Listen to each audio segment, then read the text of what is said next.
It is a lonely lake. Few houses dent the shoreline, and seldom a canoe steals gliding by.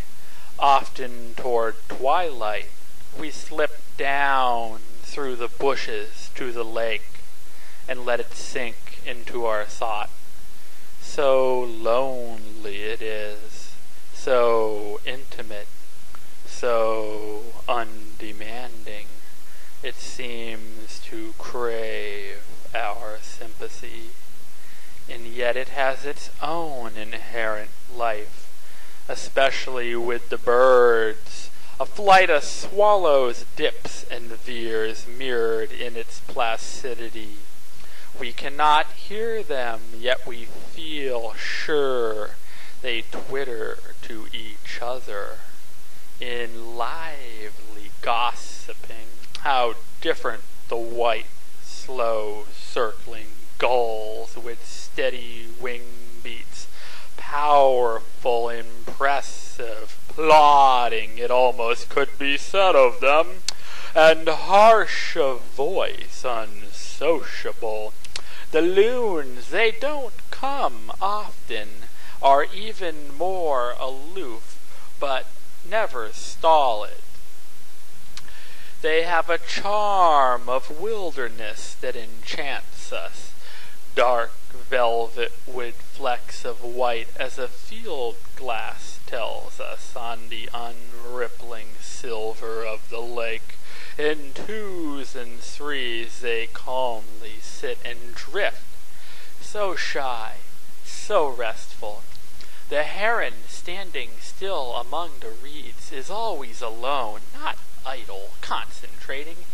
Etched black against low clouds, a wedge of duck drives purposely past, caw, and seldom pauses. Whoosh, whoosh.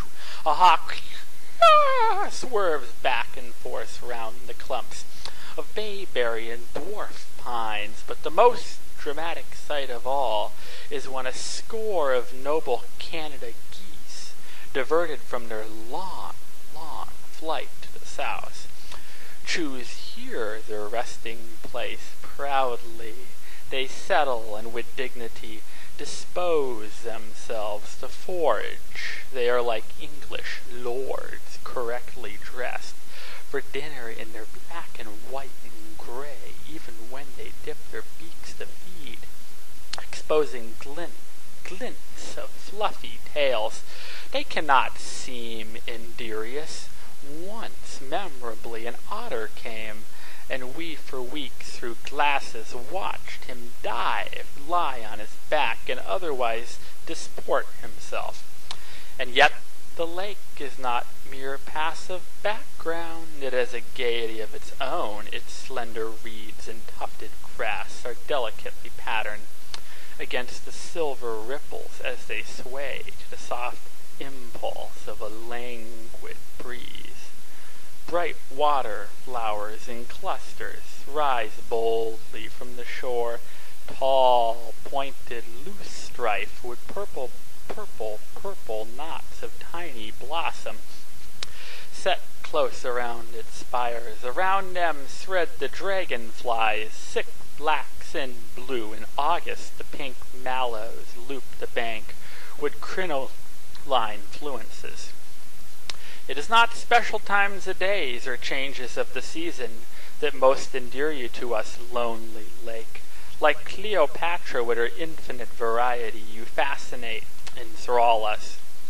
Ever since boyhood days, the open ocean has with a ruling passion claimed me. There never has been a more compelling surge of rapture in my soul than when across its deep blue boundlessness I span its vast horizon, or when I buffet through its crashing breakers and from their hollow gaze up at the sky.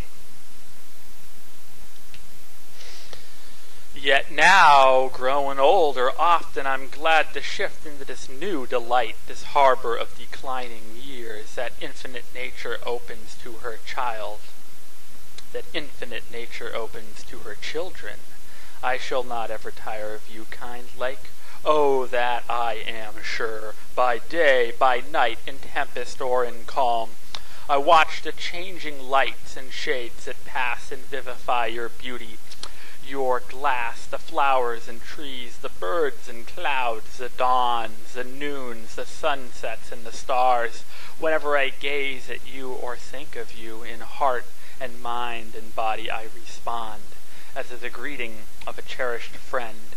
You have a consistency in all your moods that I cannot base my faith on. A lake is lonely, but when loneliness is filled so to the brim with teeming life, with color and with motion, is it strange to find in it an open sesame of heartening comradeship and quiet joy.